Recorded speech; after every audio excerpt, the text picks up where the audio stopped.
Bom dia, tudo bem? Vamos novamente hoje fazer uma live continuando o nosso assunto na área de resíduos. Nós fizemos a semana retrasada sobre o lixo zero. Só recordando, lixo zero é um movimento em prol de uma sociedade que procure não ter mais lixo, sem lixo. Bem, mas se eu tenho um movimento em prol de uma sociedade sem lixo, nós temos que avaliar o seguinte: como eu vou fazer a disposição então, desse lixo ou desses resíduos, né? Lembra até que nós mudamos a palavra lixo para resíduo. E hoje nós vamos falar um pouco da destinação correta dos resíduos recicláveis. A semana que vem, provavelmente, nós façamos uma live para falar sobre, especialmente, os resíduos orgânicos. Aí nós vamos falar sobre as formas de destinação dos resíduos orgânicos. Mas hoje nós vamos conversar mais sobre a disposição dos resíduos recicláveis. Então, uma coisa muito importante para nós fazermos, quando nós fazemos a destinação do resíduo reciclável, é nós homologarmos os dispositores. Quem são os dispositores? Os dispositores são exatamente aquelas empresas que vão estar recebendo o nosso resíduo reciclável. O papelão, o plástico, o papel, o vidro, todos esses resíduos. A homologação, então, do dispositor nada mais é do que um processo de aprovação ou de confirmação de que uma empresa ela atende os critérios ambientais pré-estabelecidos de disposição dos resíduos.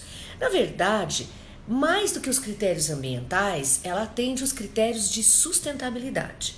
Na sustentabilidade, nós temos a parte ambiental, social e econômica. Então, nós vamos trabalhar aqui, quando a gente falar na homologação, nesses 3 pilares da sustentabilidade. Os critérios, começando pelo econômico. Então, nós vamos avaliar uma empresa que vai dispor esse nosso resíduo reciclável. Nós podemos começar avaliando a questão do preço, do prazo de coleta deste resíduo, da confiabilidade dessa coleta e de toda a parte documental relativa a esta questão econômica. Este é um primeiro pilar e um primeiro ponto para nós analisarmos. Em seguida, nós vamos analisar a questão ambiental. Então, quando nós analisamos a questão ambiental, nós vamos analisar toda essa documentação ambiental. Então, os principais documentos que nós temos que analisar. Primeiro, verificar se essa empresa é licenciada, se ela tem uma licença ambiental, ou se ela tem uma dispensa de licença, ou se ela tem uma autorização ambiental. Então, nós temos que avaliar a empresa, o estado onde ela está e qual é a documentação e, primeiro de tudo, a sua licença. Depois nós avaliamos também os critérios da existência do Cadastro Técnico Federal, do IBAMA, que é extremamente importante, o alvará de funcionamento municipal desta empresa, o seu AVCB, ou seja, o seu alvará do Corpo de Bombeiros e também o seu alvará sanitário, para todas as empresas a questão da vigilância sanitária. Esses documentos são todos importantes porque eles nos mostram a estrutura que essa empresa tem na questão ambiental e na sua organização na parte de documentação. É imprescindível também, quando nós avaliamos a documentação, é super importante nós avaliarmos a documentação de todas as inscrições estaduais e municipais e até federais, avaliarmos também a questão do CNPJ, ou seja, nós precisamos avaliar a empresa na parte documental. Então, toda vez que nós formos homologar um dispositor dos nossos resíduos recicláveis, nós temos que avaliar inicialmente toda a questão documental. Isso nós podemos fazer através de um escritório, podemos receber em home office, que agora estamos trabalhando tanto em home office, então podemos receber toda essa documentação. Vamos então dividir em etapas. Então, nessa primeira etapa, eu avalio toda essa documentação. Vamos supor que eu verifiquei que esta empresa, legalmente falando, na questão de preço, na questão de prazo de entrega, todo aquele pilar, né, que nós falamos do econômico, ela atende aos nossos requisitos. Nosso pilar ambiental, toda a documentação ambiental, ela também atendeu aos nossos requisitos. Bom, aí nós vamos avaliar a empresa em loco, Ou seja, nós devemos fazer uma vistoria, porque nós temos ainda um pilar importante para avaliar, que é o pilar social. Nós ainda não avaliamos esse pilar, né? Lembrando dos 3 pilares da sustentabilidade. Bem, quando nós vamos avaliar, fazer essa vistoria, é muito importante que nós tenhamos em mão um roteiro de avaliação, de vistoria. Sempre é importante, através, no nosso caso, das nossas empresas, nós temos já preparado um checklist, onde nós vamos avaliar em loco, fazer uma vistoria dessa empresa.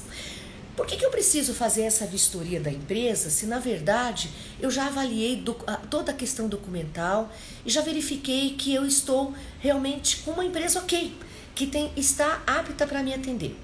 Mas nós temos que verificar situações em loco que são extremamente importantes. Eu vou dar um exemplo de situações que eu já vivi.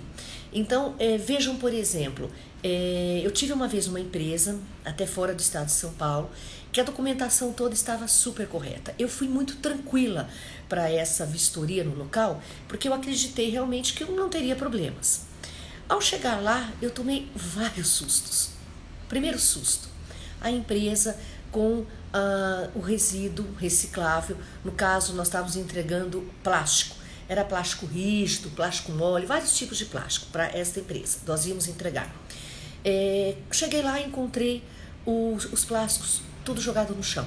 Os fardos que nós havíamos feito na empresa chegaram lá, foram abertos para que eles fizessem fardos maiores, mas eles jogaram tudo no chão, em solo não impermeável, era um solo permeável.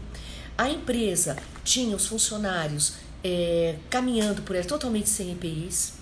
Nós vimos restos de pneus, de outros tipos de resíduos, à beira de um riacho que passava ao fundo da empresa, sem atender nenhum limite de acordo com o Código Florestal de distanciamento. Descobrimos que havia uma área de preservação permanente, uma APP, que estava sendo utilizada por eles. Ou seja, as condições no local não condiziam em absoluto com a documentação correta. Uma coisa importante que nós temos que avaliar na documentação, que é extremamente importante, é que quando nós temos uma licença, essa licença normalmente ela apresenta uma série de requisitos legais que devem ser cumpridos. E nós temos que observar isso. Nós recebemos a licença está válida e com bastante folga, por exemplo, com ainda 2, 3 anos para vencer, mas ela apresenta, na maioria das vezes, uma série de condicionantes desta licença no corpo da licença. E nós temos que observar isso e levar isso conosco nessa vistoria no local, porque isso é extremamente importante, porque se nós não fizermos isso, provavelmente essa empresa ela poderá ter sua licença cassada e nós não vamos saber disso. Ela poderá ter uma situação em que ela não cumprindo, não entregando, por exemplo, medições atmosféricas, programas ambientais semestrais, ela vai causar a sua própria exclusão da licença, ela vai causar problemas ambientais para os seus clientes. Então, olhar as condicionantes da licença é extremamente importante. E isso nós podemos fazer tanto pedindo documentações, naquela fase inicial da documentação, como nós podemos levar a licença e olhar as condicionantes no local. Neste caso específico que eu estou contando para vocês, nas condicionantes colocava que eles tinham área de preservação permanente, que deveria estar totalmente preservada, que eles tinham as questões da distribuição, do respeito a distanciamento dos limites das margens do rio que tinha ali no fundo, que eles tinham um prazo, inclusive, para ter feito o piso impermeável e a cobertura para poder deixar armazenados resíduos, e tudo isso não estava sendo cumprido. Então, eles tinham a licença, porém, em loco, nós vimos que não estava sendo cumprido. Então, quando nós chegamos, é importante ver a organização do ambiente, os pontos importantes. A empresa realiza na empresa uma coleta seletiva, o ambiente é limpo, os resíduos estão armazenados de acordo com as NBRs pertinentes, como, por exemplo, a NBR 10.004, a NBR 12.235, específica de armazenamentos. A empresa gera efluentes, ela cuida desses efluentes, ela tem uma disposição adequada, ela tem uma estação de tratamento. Como que é isso? ela realiza o controle dessa geração de efluentes? A empresa gera emissões atmosféricas? Se sim, ela realiza algum controle sobre isso? Ou seja, todas essas questões têm que ser levantadas numa visita in loco. Todos os outros assuntos que eu estou falando aqui, como por exemplo, os resíduos estão armazenados em local adequado e coberto, em piso impermeável, estão separados, porque às vezes um dispositor ele é de mais de um resíduo. Ele não é só, por exemplo, nesse caso específico que eu estava fazendo a vistoria, de plástico. Ele pode ser de resíduos até classe 1. Ele pode ser um dispositor que atenda a vários resíduos. Então, se isso acontecer, ele tem que estar de acordo com as normas de separação dos resíduos classe 1, que são os perigosos, dos resíduos classe 2, não inertes. Ele tem que ter os seus resíduos dentro da empresa totalmente identificados. Ele tem que ter um plano de gerenciamento dos seus resíduos. Ele tem que estar apresentando ao órgão ambiental o seu plano de gerenciamento e até melhor, a sua implementação, porque ele é um dispositor. Mas, acima de tudo, ele é uma empresa que está sujeita a todas as normas legais. Outras coisas importantes de nós vermos é se existem procedimentos para emergência, para vazamentos, acidentes, se os funcionários usam EPIs adequadamente e se são realizados periodicamente treinamento com os seus funcionários. Uma coisa extremamente importante, e até neste caso dessa empresa que eu visitei para a disposição de resíduos plásticos, eu cheguei a encontrar crianças andando aleatoriamente, é uma área muito grande nesta área. Eu não consegui entender se elas trabalhavam ali ou se estavam simplesmente circulando de forma desordenada. Então, assim, vocês imaginem qual foi o meu impacto de ter uma empresa que, em princípio, toda a documentação estava correta e que, ao chegar para eu fazer a vistoria, eu encontrei situações totalmente em desacordo. É lógico que no meu relatório conclusivo, porque toda homologação de uma empresa, ela deve ter um relatório conclusivo, o meu relatório conclusivo foi pela não adoção dessa empresa, não contratação dessa empresa para a destinação dos resíduos de um cliente que nós estamos tratando. Neste momento, é importante a gente fazer uma pausa e avaliar o quão é importante esta visita de homologação. Como eu disse para vocês, se eu tivesse me baseado apenas na documentação, eu estaria completamente dentro da lei. Se houvesse uma auditoria de conformidade documental na empresa e ela apresentasse toda essa documentação, ok, não teria tido problema nenhum. Porém, a não visita colocaria o meu cliente, que estaria usando essa empresa como dispositor, totalmente em uma situação vulnerável. Ele poderia estar em casa assistindo televisão e olhar na televisão, na mídia, que aquela empresa teria sido interditada, por exemplo, pelo Ministério Público, que aí causaria uma ação civil pública, que todos aqueles que tivessem mandado resíduos para serem dispostos naquela empresa estariam envolvidos. Quantas vezes isso já não aconteceu? Meu cliente poderia estar sentado tranquilamente e ter um colapso cardíaco, a hora que ele visse que o nome da empresa dele estava aparecendo na mídia de uma forma inadequada.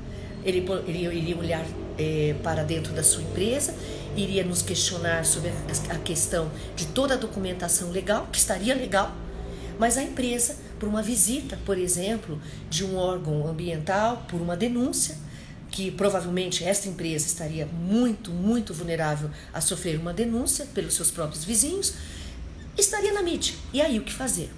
Então vejam a responsabilidade da homologação, da vistoria, da avaliação de toda a documentação. Então, ao aceitar o resíduo, um dispositor não homologado, vamos supor, a empresa aceitou, ela correu o risco, por questões financeiras, vamos dizer, ela correu o risco de aceitar um fornecedor, um dispositor, que por nós, no caso, por exemplo, não esteja homologado. Isso vai colocá-la numa situação extremamente complicada. Ela pode sofrer multas, caso essa empresa venha a ser até fechada, além de ela sofrer processos administrativos na área ambiental, pode sofrer multas muito sérias. A Lei 12.305 de 2010, que nós já falamos na nossa outra conversa, na parte do resíduo zero, a Lei 12.305, ela tem penalidades que vão de 50 mil a 50 milhões de reais. Ela permite, dentro da lei, esse tipo de multa. Então, dependendo do porte de uma empresa, a empresa simplesmente fecha. por uma multa ambiental de um valor que ela não vai ter condições de pagar. Então, além de todo o desgaste da questão econômica das multas, da questão da mídia, da questão de você perder os seus clientes, porque hoje nós temos uma cadeia de custódia muito forte e os clientes realmente sérios, eles buscam trabalhar com empresas sérias. Então, se a empresa tem clientes que avaliam essas questões ambientais, no momento em que esta empresa estiver dando seus resíduos para um dispositor vulnerável, ela corre o risco de perder o seu negócio. Porque hoje a questão ambiental ela é uma questão de elo. Ela é um elo formado entre aqueles que compram o serviço com aqueles que fornecem o serviço, e a questão ambiental da disposição dos seus resíduos na elaboração da sua cadeia produtiva é extremamente importante. Nós temos que ver que hoje, no mundo globalizado que nós vivemos, a questão de você produzir o seu produto não é mais suficiente só produzir o seu produto. Você tem que produzir o seu produto e, além de produzir o seu produto, você trazer a confiabilidade para o seu cliente, principalmente na questão ambiental. Nós não vivemos mais a década de 80, a década de 70 do século passado, onde a posição da empresa, da indústria, era uma posição reativa. Ela só reagia se ela fosse cobrada. Ela só reagia se o órgão ambiental a multasse, a notificasse, desse prazos. Hoje, a mentalidade do empresariado como um todo é completamente diferente. O empresário, ele entende que o seu negócio tem que ser sustentável e passando pela sustentabilidade, pela questão ambiental. Ele entende que o seu consumidor, o seu cliente, é aquele que vai ser primeiro a lhe cobrar, muito mais do que as questões ambientais. Nós notamos hoje, entre vários clientes nossos, que eles têm uma postura ambiental tão séria que vai além de uma ISO 14000, de uma exigência de uma licença, de uma exigência de um órgão ambiental.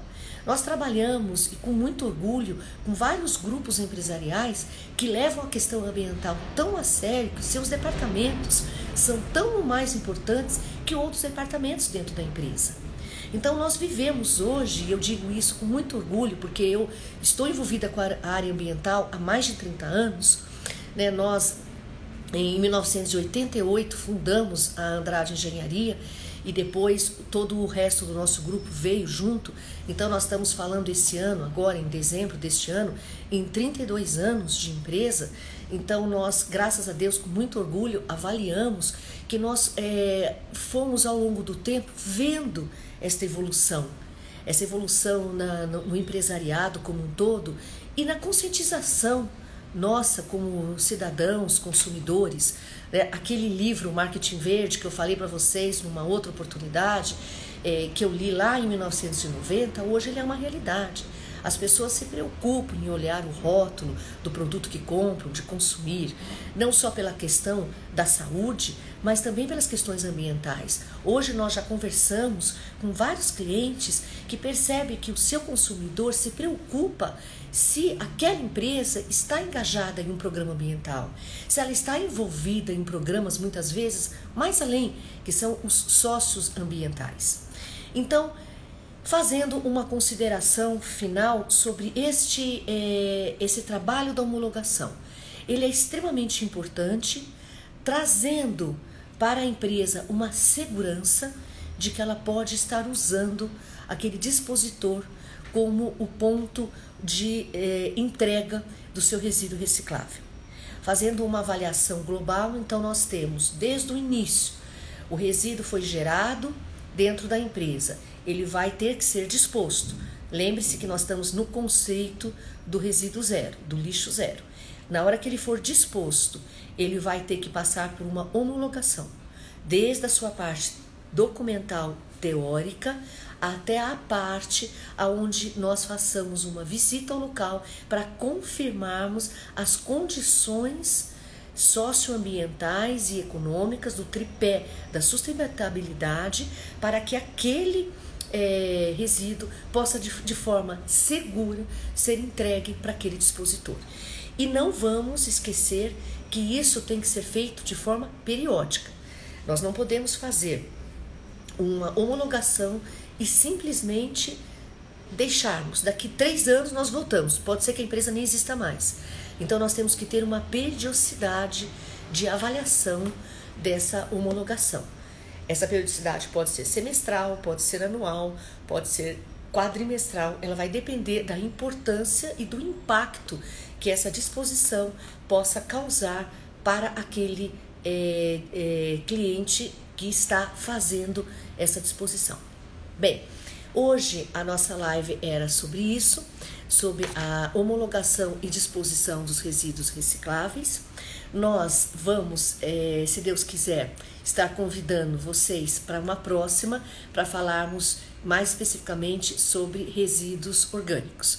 E aproveitando aqui, para também convidá-los, agora sexta-feira, nós comemoramos o Dia Mundial do Meio Ambiente e nós vamos fazer uma live com a doutora Thelma, que ela é advogada com mestrado na área de direito ambiental, na área ambiental. Ela publicou o primeiro livro que comenta a Lei 12.305 e item por item, artigo por artigo. É o único livro no Brasil que faz esse comentário completo de todos os artigos da Lei 12.305. Então é com muito prazer que eu coloco para vocês que na sexta-feira nós vamos ainda agora, hoje ao longo do dia, fazer o convite, definir esse horário, mas nós vamos estar fazendo essa live para comemorar o Dia Mundial do Meio Ambiente, que diz respeito a todos nós. Um ótimo dia a todos, muito obrigada pela presença de vocês, pelo tempo de vocês e que possamos continuar falando sobre esse tema tão apaixonante que é o meio ambiente e possamos estar cada vez mais juntos neste momento de pandemia. Fiquem bem, um abraço a todos. Obrigada.